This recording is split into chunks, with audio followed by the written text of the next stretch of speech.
Charlie. Mark 1 Charlie. Ladies and gentlemen, I'm full of optimism. Einstein's theory of relativity.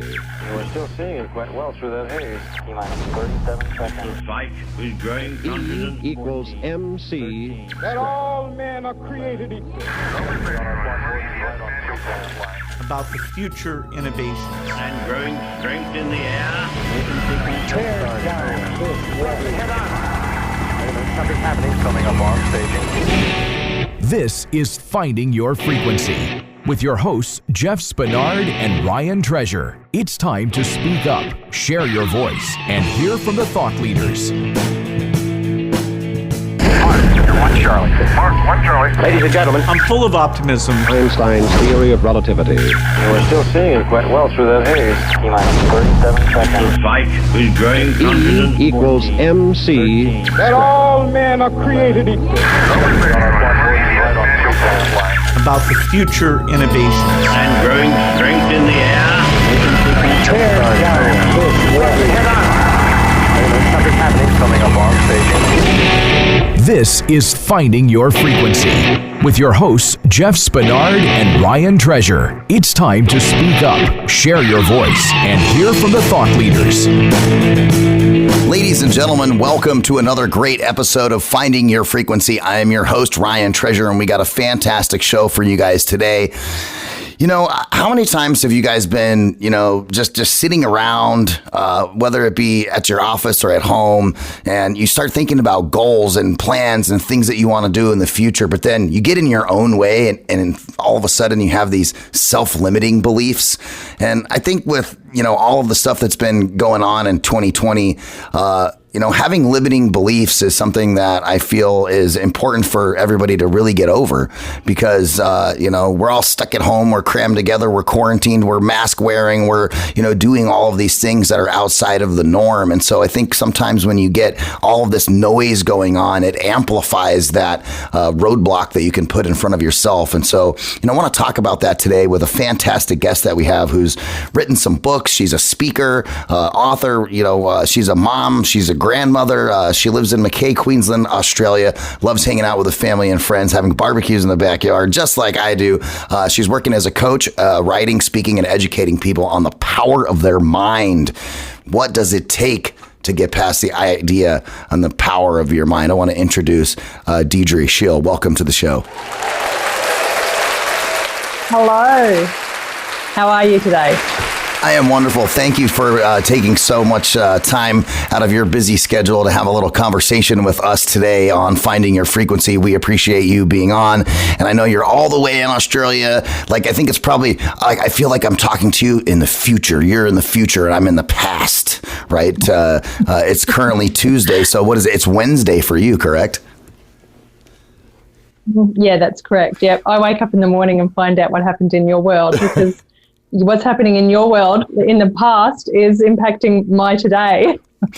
Oh, with all the election stuff and everything like that. Today's I'm looking back. Today's the 27th of October, and I keep looking at, the calendar, and I'm just like, okay, we got 7 days until this election is done, and I can finally go on social media without being bombarded by political ads. It drives me nuts. Even my daughter, who's 7 years old, will go on YouTube to watch videos. She likes to play Minecraft, right, which is a cool video game she plays on the computer. It's so she'll go on YouTube to try to find other people that are playing the game, and they'll make videos and such of how they play the game and tips and tricks and that kind of stuff. And even in kids' YouTube, they're serving up Joe Biden and Donald Trump ads to children-based content. And I just in my head, I'm sure you could understand this as being a speaker and an author. You've got to market yourself. And I'm thinking to myself, if I had marketing dollars and I'm trying to spend, why would I waste my marketing dollars delivering political ads to 7-year-olds? It makes no sense. I don't understand why people would spend money to serve ads in that manner. It's just silly. Yeah, I agree because they obviously don't put much thought into it. Some things I think we're not even meant to understand. It's beyond our Yeah. It's like a waste of time to even try and bother. Yeah, I guess Google's just okay with taking everybody's money, right? That's what they do. I agree. Yeah. No care. Hey, everybody. I wanted to tell you about this great shaving product that I've been using lately. Not only is it awesome, it will save you money. Enough to buy 26 cups of coffee in New York City or 3 deep dish pizza dinners in Chicago. Harry's is an awesome product. It delivers high-quality razor blades as low as $2 each, a fraction of the price of leading brands, and saving you hundreds of dollars at the same time. I really like the way that Harry's works. It has a very close shave, it's got a great design for the handle, and also the scent of the shave gel is fantastic, and it leaves your skin nice and smooth. You can get a trial set delivered to your doorstep by going to harrys.com/frequency. Quality, durable blades at a fair price, just $2 a blade. They've cut out middlemen manufacturing blades in their German blade factory that's been honing precision blades for a century. I'm telling you, I use this product and it is absolutely amazing. Harry's has all your grooming needs covered in just one stop. You can get blades, hair care, shower products, all on harrys.com. And just like their blades, Harry is committed to providing premium products without breaking the bank. Again, visit harrys.com/frequency. I want to make sure that everybody gets the chance to go check it out. You can feel better too about the purchase because 1% of their proceeds are set aside for nonprofit organizations developed to helping provide access to better mental health care for men and veterans. How could you not get behind the veterans? So important nowadays. Listeners of the show can redeem their Harry's trial set at harrys.com/frequency. You'll get a weighted ergonomic handle for a firm grip, 5-blade razor with a lubricating strip and a trimmer blade. I use it every day. Rich lathering shave gel with aloe to keep your skin hydrated. And I'm telling you, when you get done shaving, your face will feel so smooth. It's amazing. You even get a travel blade cover to keep your razors dry and easy to grab on the go. So make sure you go to harrys.com/frequency to start shaving and saving today. So Deidre, you have some interesting stuff that you've done, some interesting work that you've been doing and, speaking and educating people about the power of their mind. I mean, that's amazing because your mind is like the ultimate supercomputer in my mind, in my world, right? I do martial arts, I do karate, so we always have this, saying that we do before karate that our minds and our bodies work together, right? So that way you can accomplish something, and that idea of self-mastery of the mind and getting out of your own way is, I think, something that afflicts a lot of individuals worldwide. Absolutely. And we're not even taught, when we're going through school. Look, I'm not sure what's happening in schools at the moment, though I will learn very shortly as I have my youngest child is 4 years old, turning 5, but she actually goes to big school next year because we're coming up to the end of our school year at the moment. So I'll get this whole opportunity to see what the school system's like once again because my older sons have grown up. Anyway, but when I was going through school, and I think the majority of us, we certainly weren't taught the power of our minds and the power of controlling our emotions. It wasn't something that we learned in our families. I believe, and in my opinion, we've been raised very much in a victim mentality and take that power of our mind and the ability to understand that everything is within us was taken from us at a very, very, very young age. Yeah, I think you hit the nail right on the head, especially when you talk about, what children especially are learning in this world. And, I have a 7-year-old, and I don't know how many times in a given week I make the comment to her, don't allow your emotions to supersede your actions, or don't allow your emotions to manage your actions. I think it's a hard idea for a 7-year-old to grasp, but, in my mind as a father, I'm thinking to myself, well, if I don't start the idea of preaching this now, it's not something that we're going to be able to discuss when she's a teenager. Like I feel like, laying the groundwork of understanding your emotions and not allowing your emotions to dictate what your actions are, especially when you get into business, if you want to be an entrepreneur, you can't make decisions based upon your emotions. You have to make intelligent decisions based off of data, based off of, real world scenarios and, profit and loss data, those types of things are super important. important. And, I think starting really early with the kids on getting them to understand the power of their mind. And, my daughter, she'll start crying just because she knows that she might have done something wrong. And, I'm like, Marley, it's okay. Life happens. What you need to do is emotionally process what's happening and then move on. Exactly. And, the thing is you have to have a thought. Everything starts with a thought. But the exactly what you're saying, unless we teach our children how to control those thoughts, and it's their choice, it is actually our choice what we think about. So we can choose to think about the negative, and then that has that, and the negative feeds, and it just keeps going and building until we've got this big drama, like you just have to watch the sitcoms to see how important the dramas are, oh my gosh, and everything happens to us. It's not our fault. We don't own it. We don't have the power to change it. And it's just, am I allowed to swear? It's just a lie. It's a bullshit lie, right? It is. That we have been told and taught for generations. This is not new. This is not just our generation. This goes back generations. And it started, it started so long ago. And when in actual fact, when we realize that we don't have to tell ourselves that story because the story is us to tell, and that we can change that story, that's when we take our power back. That's when we realize that we have just been lied to for generations, that we can tell ourselves, and the people who are successful in this world and the people who achieve what they want to achieve, they've figured that out. They figured that out along, when they were young, or something happened in their lives, they figured it out.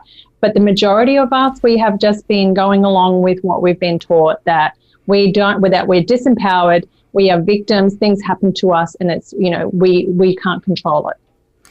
Yeah, no, you're 100% correct. And I think, that shift in the mindset of understanding that you actually have control over your own future. You have the ability to, to make your own path. There so many times, I think, people are taught like, hey, you're going to go to elementary, you're going to go to high school, you're going to go to college, and then you're going to go get a job. Those things. And I feel that whole entire, sequence of events is just it's ingraining people to follow a specific set of rules for themselves rather than taking a moment to think about what are your strengths, what are the things that you're really good at, what are the things that you're passionate about, and maybe going and seeking some type of fulfillment for yourself based off of those things rather than saying, I have to go to college because that's what the stigma says. No, you don't have to go to college. I mean, nobody needs to go to college. If you want to get done with high school and you want to go start your own business because you're really good at building something out of bricks, or you're good at a trades thing, or whatever the case may be, like, by all means, go and do that. Because if you get stuck in a 4-year cycle at a college, I think that's the reason why these kids, when they go to college, they're constantly changing their, what their degree is going to be. Like, as a freshman, they're like, I'm going to do this, and then they can become a sophomore, and they're like a different person now. They're growing as a human being, and now they want to do this, and by the time they get done, they're $400,000 in debt because they couldn't decide what they wanted to do when they graduate college, and then then boom, you're a victim again. Absolutely. And one thing I really want to say is we are brought up in this cycle, and it's a cycle of fear that keeps us complicit and doing as we're told, and generating the debt and doing all that stuff so that we're not becoming our amazing selves. Because if we're truly powerful, if we're truly new, if everyone in this world knew, and if everyone in the world loved themselves and knew that everything was up to them in the first place, they had the power within them, it wasn't up to someone else outside of themselves, we would be living in a different world. And that's the world we actually want to live in, but we've been so suppressed and we've been lied to. So where we're sitting, where you are sitting at the moment, it's not your fault. But once you start waking up to the fact that the power is within you, that's when, like my business is called My Beautiful Self, and my tagline is freedom from within, because then it's freedom from within the bullshit stories you tell yourself all the time, right? You guys have to check out this new service that I'm playing around with called Issue. It is totally amazing. You live to create, but you don't live to worry over the last nitpicky details involved in putting final touches on contact. You got to do what you do best and let Issue handle the rest. If you're a creative, you know the drill. You're finally done editing. It's perfect. Now you just need format and reformat for every single platform. With Issue, make it once, and it's ready to post everywhere. Seriously, Issue is the all-in-one platform to create and distribute beautiful digital publications, from brochures to magazines and sales collateral. It's perfect for creators, marketers, designers, educators, publishers, salespeople, or just anyone that wants to make eye-catching content that can be distributed on multiple platforms. Issue makes it really simple. Just upload the PDFs and files, and Issue transforms them using your vision and customizable templates to create the content you want. With Issue, you just create it one time and distribute it everywhere. Everything is optimized to post on your website, social platforms like Instagram and Facebook. They can even help you make animated Instagram stories. And the best part about it, it is free. FREE free. That's right, it's free to get started with Issue. So go to issue.info/frequency to sign up for your free account. That's issuu.info/frequency to sign up and let them know that you heard about it from this show, Finding Your Frequency. Remember, that's .info, not .com, .info. So go to issuu.info/frequency and get your free account today. You know, I'm a pretty centered human being, but even though I've been on this, journey with martial arts, I still get up in the morning, or I still get mad at myself because I didn't follow a particular routine. I didn't show up when I needed to show up in a particular area. And, I think holding yourself accountable for some of those things are extremely important. And we've done some interviews before, and we talked about self-accountability. And, again, it's something else I tell my daughter all the time. I'm like, you know what, you can, I don't want you to lie to anybody, but the most important person that you can never lie to is yourself, right? You've got to stay true to yourself, love yourself. Like, how can you actually go out and have a proper relationship with your husband, friends, any of those types of things, and have a good relationship with those people if you don't love yourself? You can't take care of other people or love other people if you don't love and take care of yourself. It's something that I think people really need to pay attention to.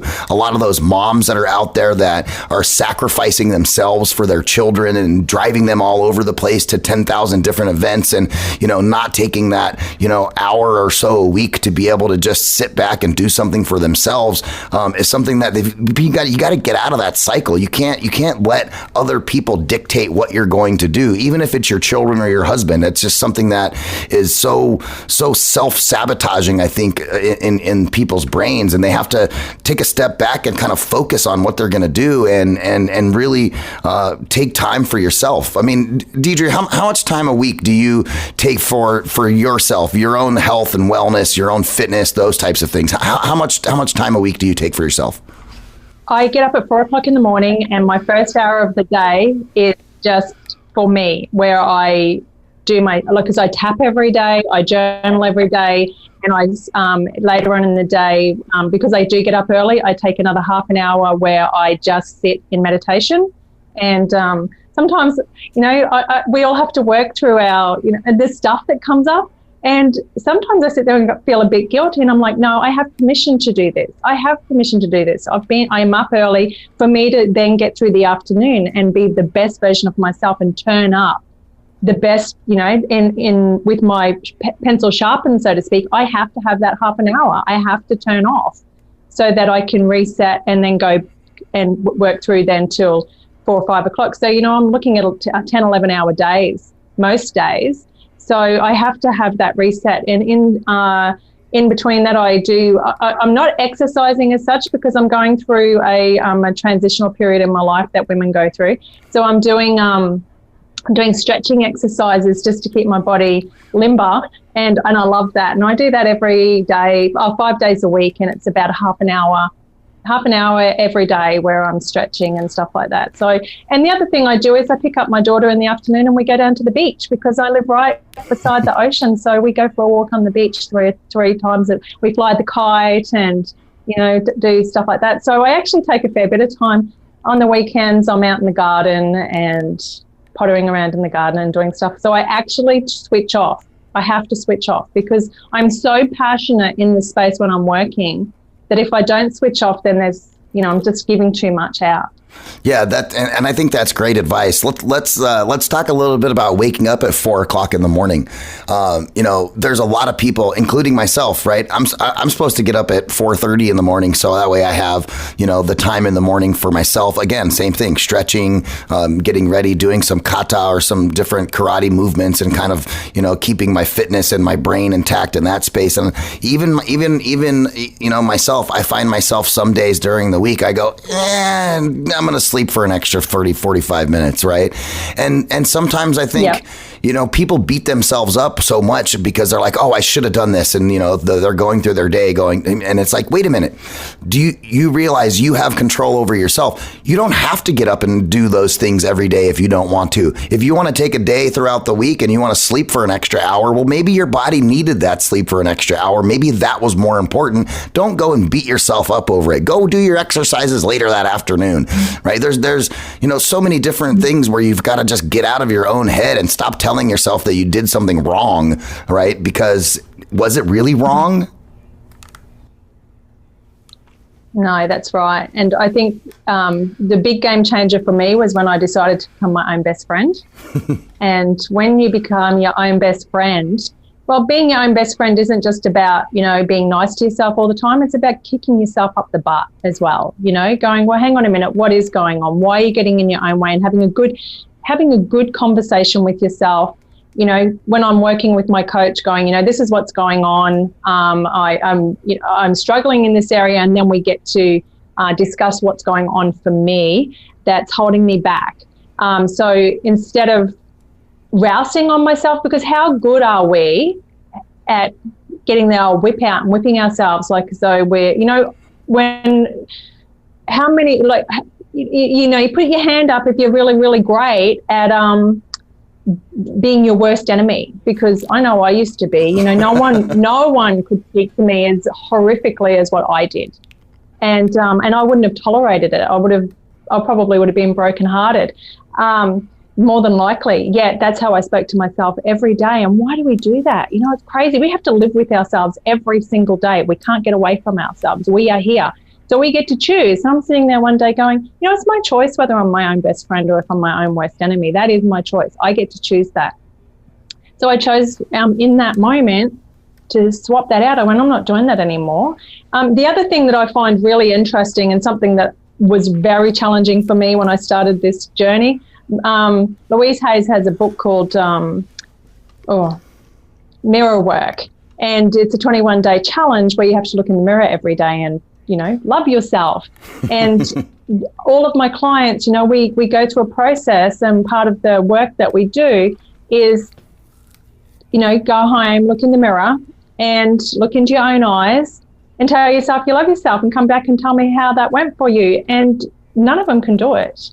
Not when they first start this work, because we've been programmed throughout our lives. I don't know where it happens, but, from the day we're born, when we are born, we know that everyone should look at us because we're just gorgeous, right?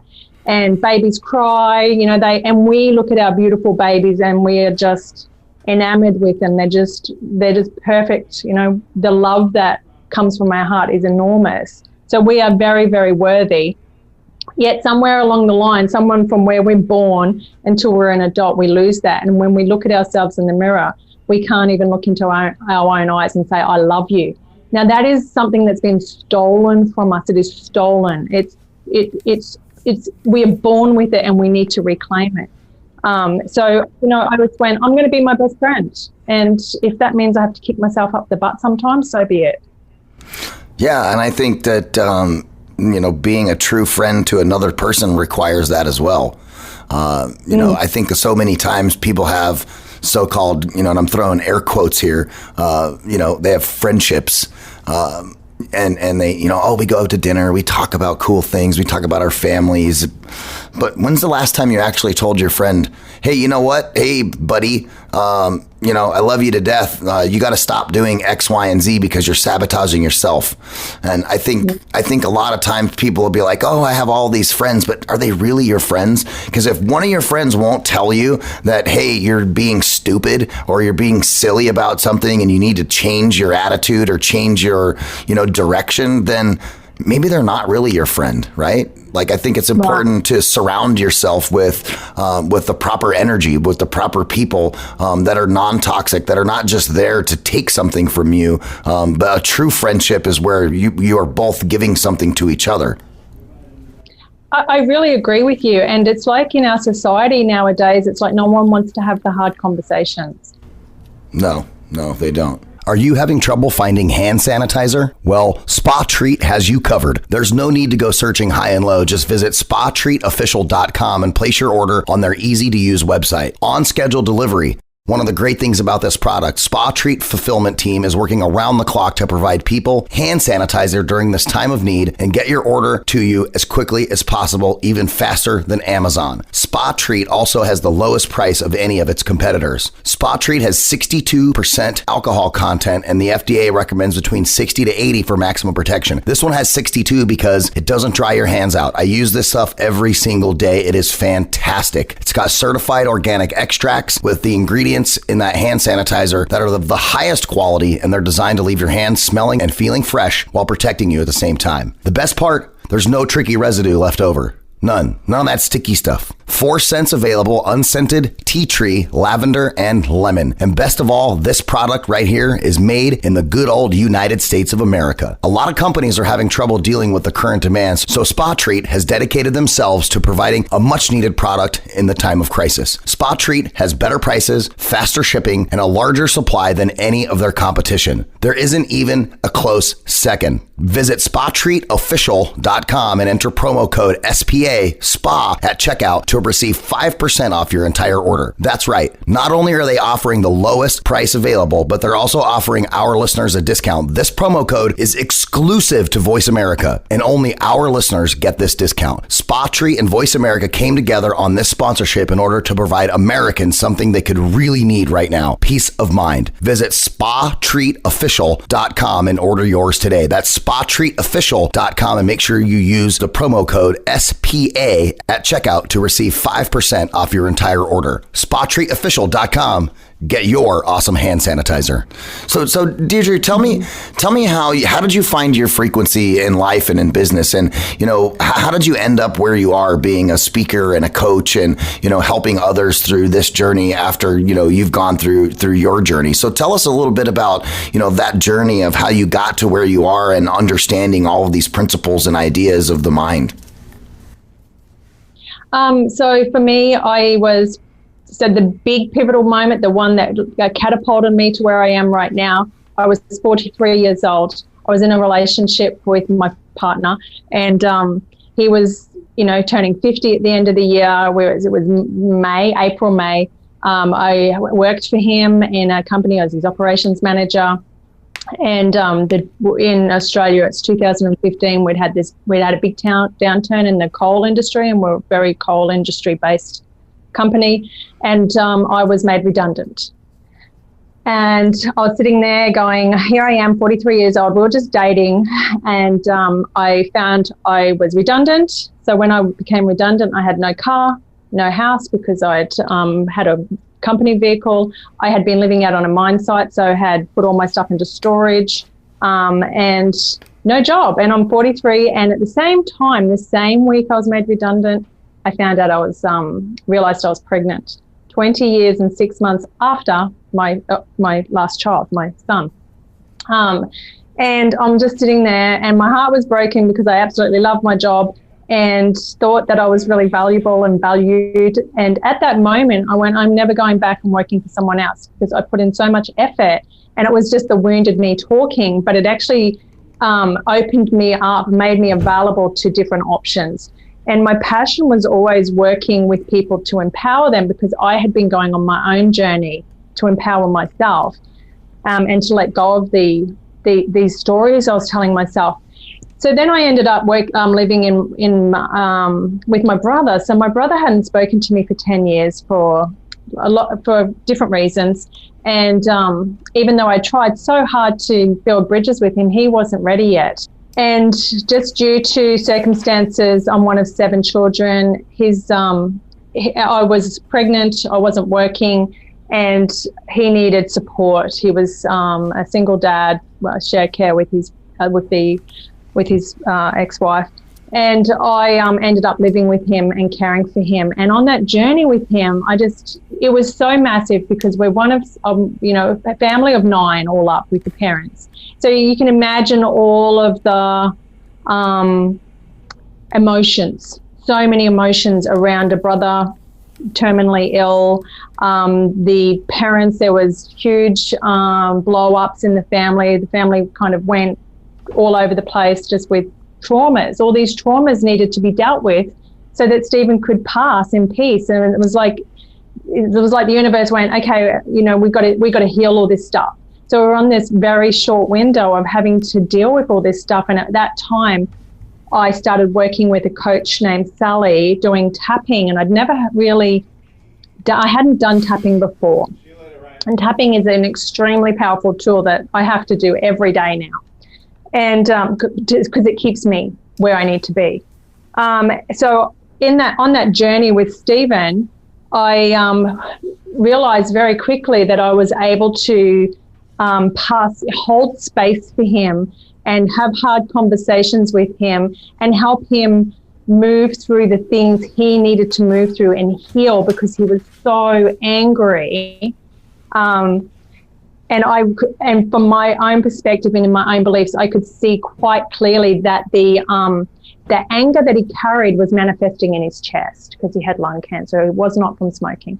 And it was literally killing him. And so on that journey, that's, I made that decision there that this is what I need to do. This is the space I need to be in. I could see that I was that it was something that, even though it was emotionally hard because I was working with my brother, I had support from my coach. I was there able to hold the space for my brother. And the last thing he ever said to me before he passed away was, I asked him, do you have peace? And he said, yes. And I said, have you forgiven? Because he was very angry, right?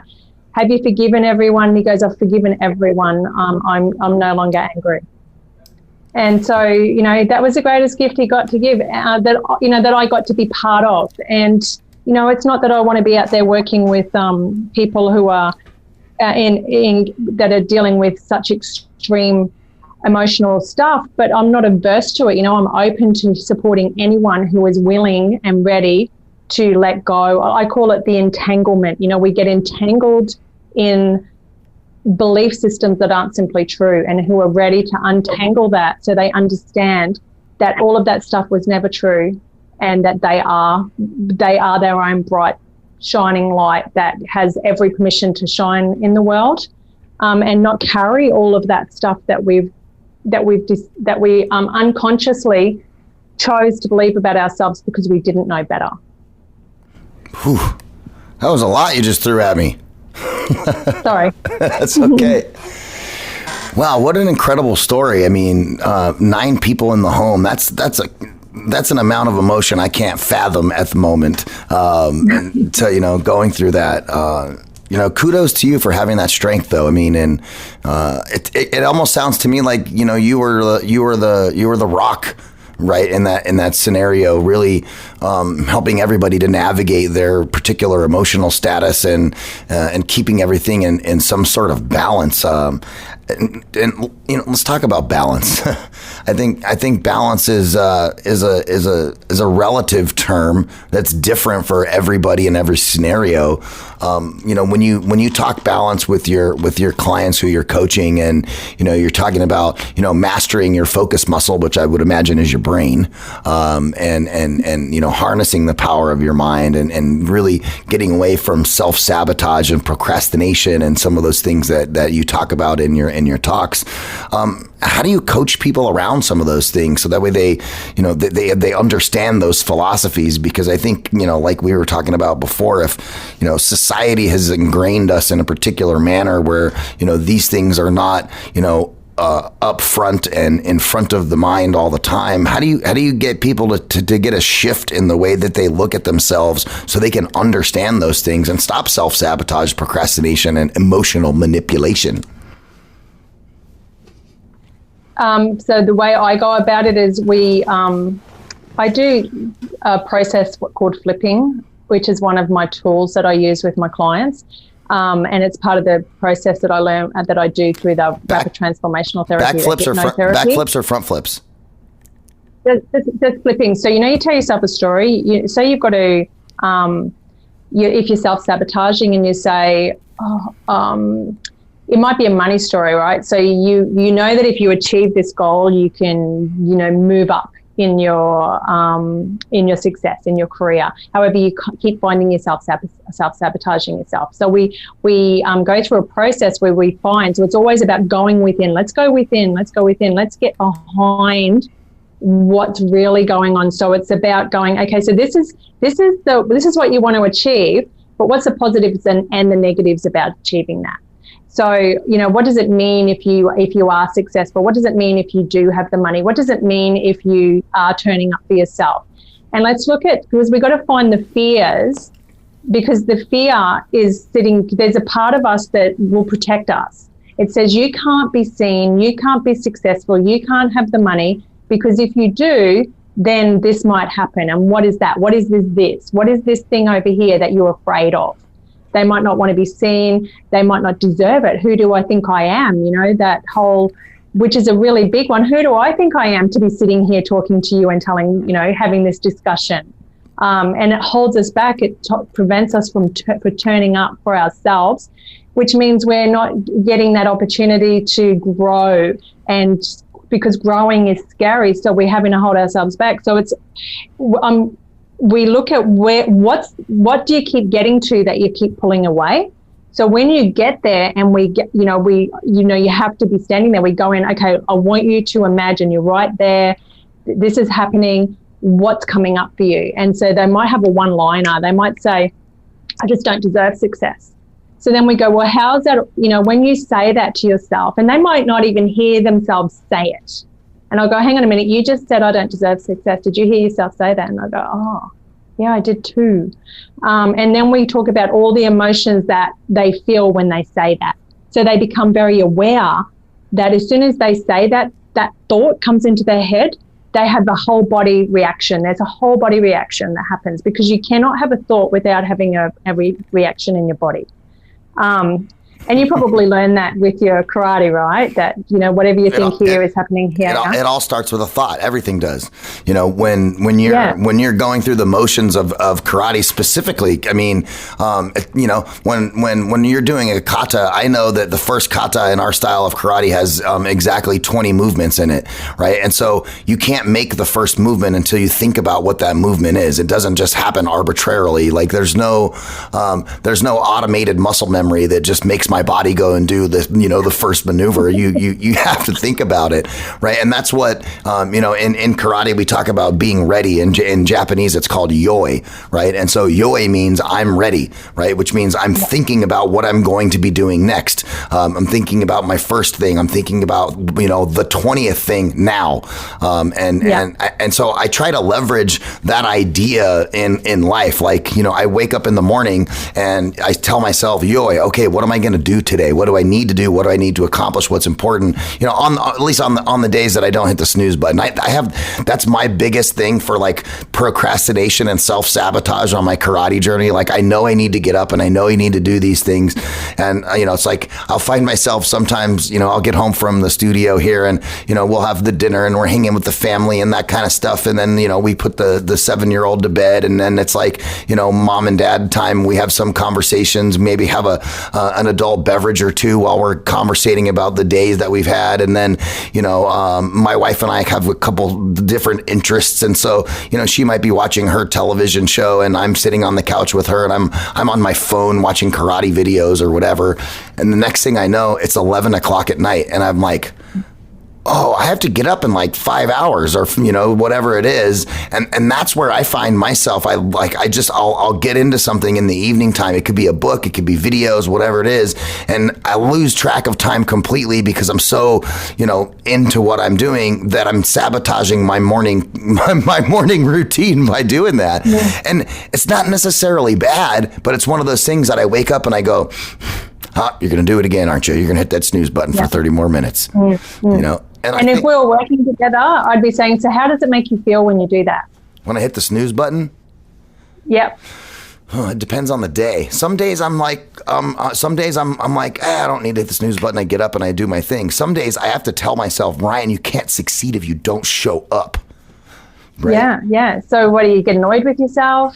So we go through the process, and I start, I just keep, because when you're working with someone, it's not about anything other than asking really good questions, because there's only so far we can ask our questions. We can ask ourselves to a level of questions, but when you're working with someone and you're going through a process and, and being challenged, because your mind is so good at protecting you and keeping you in old habits that it doesn't want to allow you to just, it's nearly impossible to change bad habits by yourself, because they're not just habits. They're a belief system that are sitting in your subconscious mind. Your subconscious mind runs 95% of what you do every day.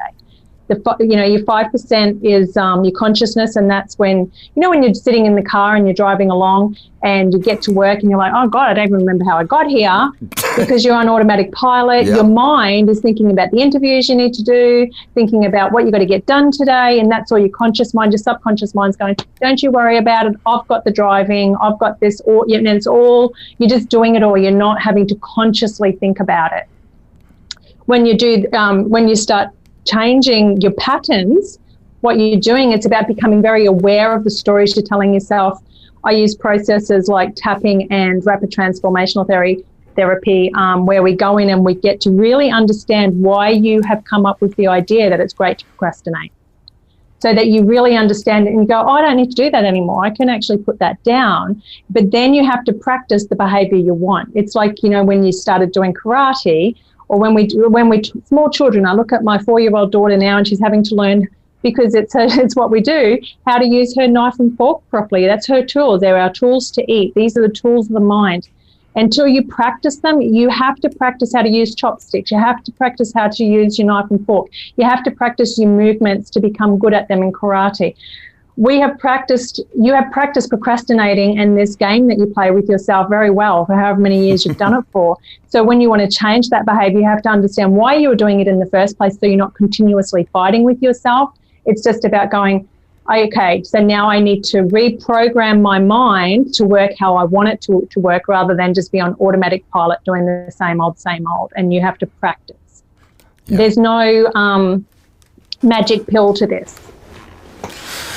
So that's kind of similar to, like you get up at 4 o'clock in the morning. So how do you make sure that you're in bed on time each night so you can get a good night's sleep? Because I know sleep is extremely important for the ability to be productive in a given day.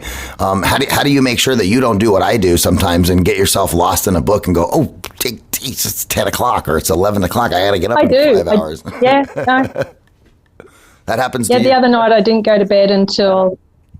Yeah. I was going to say that happens to you too. It was 10:30 the other night when I went to bed. So. But I tell myself a different story, right?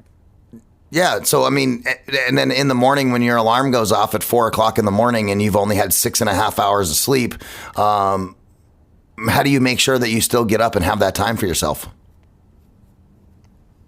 Okay. So this is where I went and did a little bit of education on sleep for myself. So I understood things a little bit differently. Having 4 hours sleep, or 5 hours. I'm an 8 hour. I prefer 8 hours. 7.5, 8 hours is my ideal. That's where I'm comfortable. That's where I operate on. But if I am, the other night I went to bed at 10:30. My husband was going away. Like, he left yesterday morning. So the night before I stayed up later with him because I wanted to spend some time with him before he left. And but I didn't tell myself the story of I'm going to be so tired in the morning. I didn't sit there going, oh, it's 10:30. I'll look at the time. Oh my God, it's 10:30. I'm only going to get however many hours sleep it was. 10:30. What's that? 6.5 hours sleep or something. I didn't tell myself that story, because what I know now is that doesn't matter. It doesn't actually matter. It's if you are consistently sleeping less than what your body prefers, that's when it becomes an issue. But here and there, if you have a 4 hour sleep one night and it's not your normal, but it's just one night that happens in a week or so, your body doesn't mind. It's okay. It can cope with it. But the story we tell ourselves is, I've only had 4 hours sleep. I'm going to be so tired when I wake up in the morning. So I tell myself a different story. I go, okay, so tonight I'm choosing only to have 6 hours sleep. But I'll be fine because, last night I had 8 hours sleep, and then not tomorrow night I'll have 8 hours sleep, but tonight I'm only going to have 6, but that's okay. I might be only going to have 4, depending on what's going on.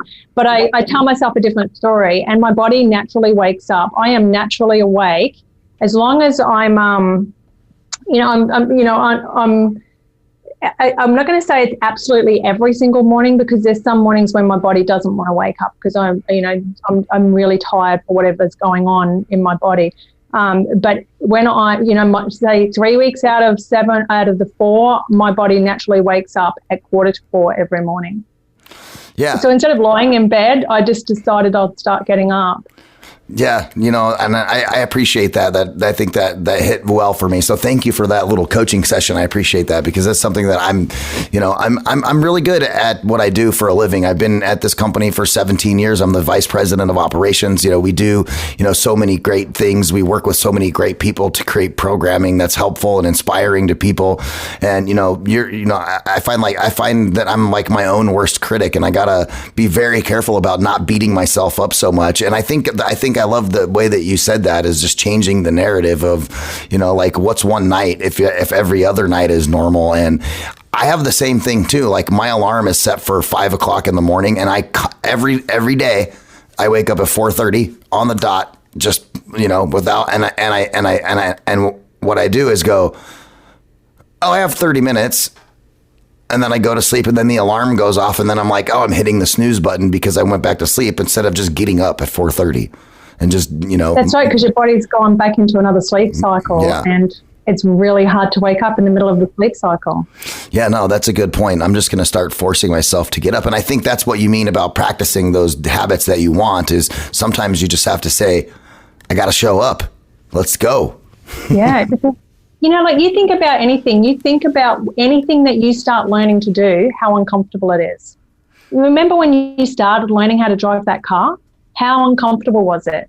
How scary, when you first went on the road and you had this big car, and then people got in and there were passengers in the car as well, and now you're responsible for them, the person teaching you to drive, and now all these people in the back. It was scary, right? We've got to remember that we are uncomfortable when we first start learning something. So when you start going, I'm going to start getting up at 4:30, 5:30, I'm going to start getting up, whatever your time is that I've got, sorry.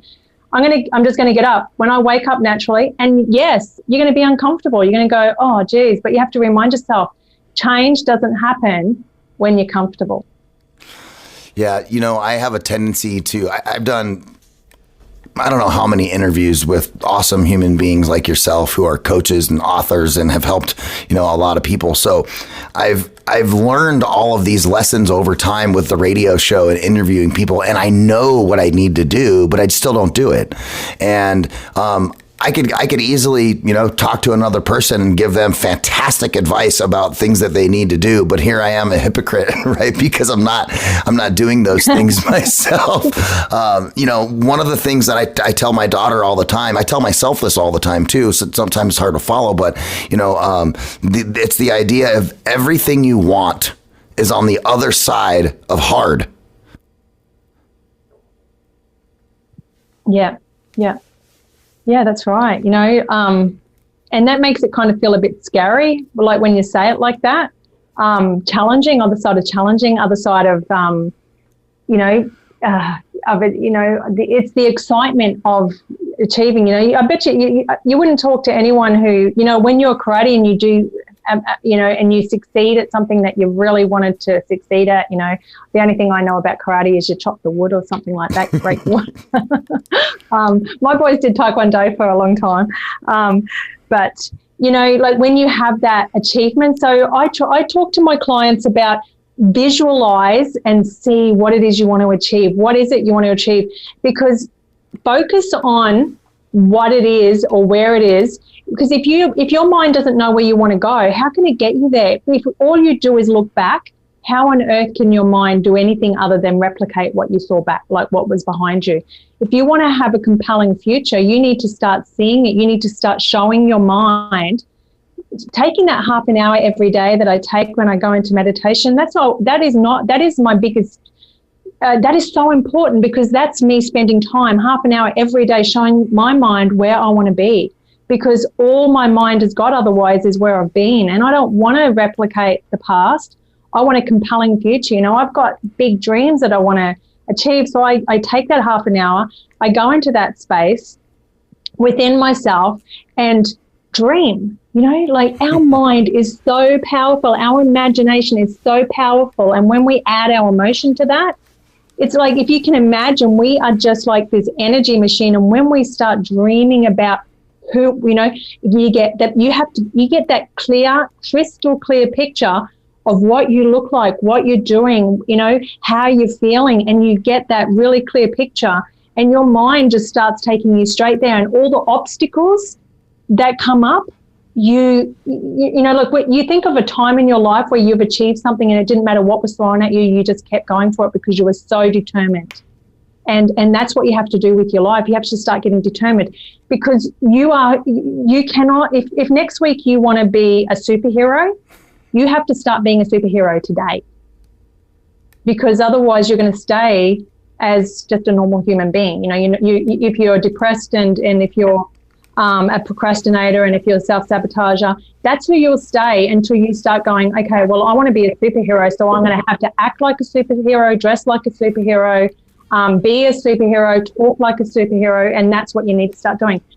And I remember being told that by different people throughout my life, and I didn't get it. But when you get it, when you actually really understand that if you don't start being who you want to be, you'll never be it. Yeah, that's very well said. And that's literally the epitome of this show, finding your frequency.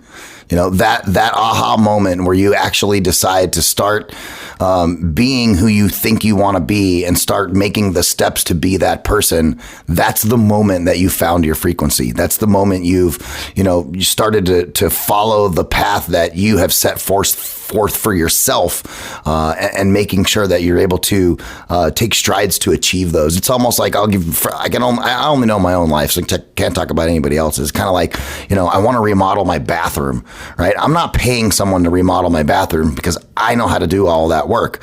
Why isn't my bathroom remodeled yet?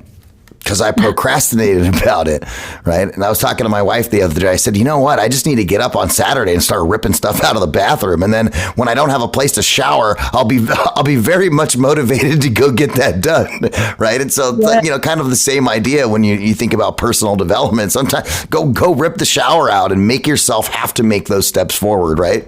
Because now you're uncomfortable, aren't you? Now you're uncomfortable. That's right. Because the last thing I'm going to do is go shower in my daughter's bathroom, where I got to watch out for the little toys in the bottom of the tub, and, you know, the soap that smells like watermelon or bubble gum or something like that, instead of, you know, being a grown up and smelling like lavender or something like that. Absolutely right. And you could have an accident slipping on a toy. That's like the epitome of my home life. I'm constantly like, can you please put these little tiny toys away? Leave a Lego on the stairs, you might kill someone. Absolutely. Yeah, I'm hearing you. So Deidre, tell us, tell the listenership, as we kind of get to the close of the show, where they can find more information about you. I know that you guys have co-written a book. You're one of the top 10 women to watch in 2020 in Y Magazine.